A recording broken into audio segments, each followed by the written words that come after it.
नमस्कार मित्रमैत्रिणींनो.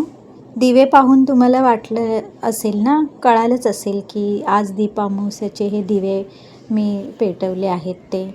दीपामावास्या म्हणजे काय आपल्या सगळ्यांना माहीतच आहे की आषाढ महिना संपून श्रावण महिन्याला सुरुवात होते, त्याला दीपामावास्या म्हणतात.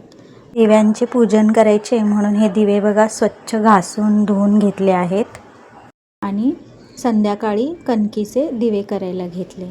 कणकीचे दिवे का करतात तर आपल्या घरातील लहान मुलांना ओवाळण्यासाठी कणकीचे दिवे बनवले जातात आणि घरातली जी नकारात्मक ऊर्जा असते ना, ती पण त्याने कमी होते.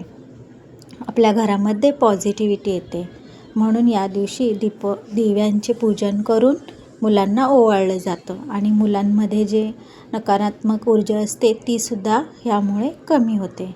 तर हे दिवे मी कसे बनवले आहेत बघा. मध्ये जो दिवा आहे ना, ते फूल आहे, डेकोरेशनसाठी मी बनवलेलं आहे कणकीचं. आणि कणकीमध्ये हळद आणि गूळ घालून हे दिवे बनवायचे असतात आजच्या दिवशी. त्याला मी उकडून घेतला आहे. हे बघा खूप सुंदर दिवे बनले आहेत आणि तो मधला दिवा तर मला खूप आवडला. नंतर मला असं वाटलं की सगळेच दिवे अशा पद्धतीने बनवायला हवे होते. तर चला असू द्या, पुढच्या वेळेस बनवेन. आणि हे बघा उंबरठ्याचं पूजन करून छोटीशी रांगोळीसुद्धा काढलेली आहे. संध्याकाळच्या वेळेस दिवाबत्ती केली. देवाजवळचा दिवा पण मी सकाळीच पुजून घेतला होता. त्यानंतर मी देवाच्या समोरच माझ्या फ्रीजवरती हे हिरवा कपडा अंथरून त्याच्यावरती मी हे दिवे पूजणार आहे आता. आणि माझ्याकडे पितळेचे काही जास्त फार दिवे नाही आहेत, 2च दिवे आहेत, तेवढेच मी मांडले आहेत. तर माझं जे डेकोरेशन आहे छोटंसं, ते तुम्हाला कसं वाटलं ते मला नक्की कमेंट बॉक्समध्ये सांगा. फार काही नाही, पण छोटंसं डेकोरेशन मी केलं आहे. जेवढी घरामध्ये फुलं होती ना, त्यातच मी हे ॲडजस्ट केलं आहे.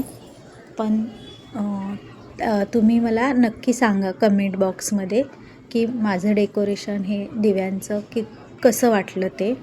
तर आता दिवे पेटवले आहेत आणि देवासमोर ते ठेवून मी याच दिव्यांनी मुलींचे औक्षण करून घेणार आहे.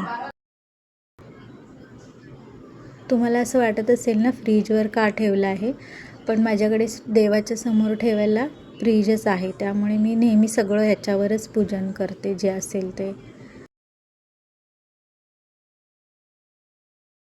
पितळेचा दिवा खूप सुंदर आहे. त्याच्यावरती कापूर टाकलं ना पाण्यामध्ये की घरामध्ये खूप सुगंध कापराचा येतो.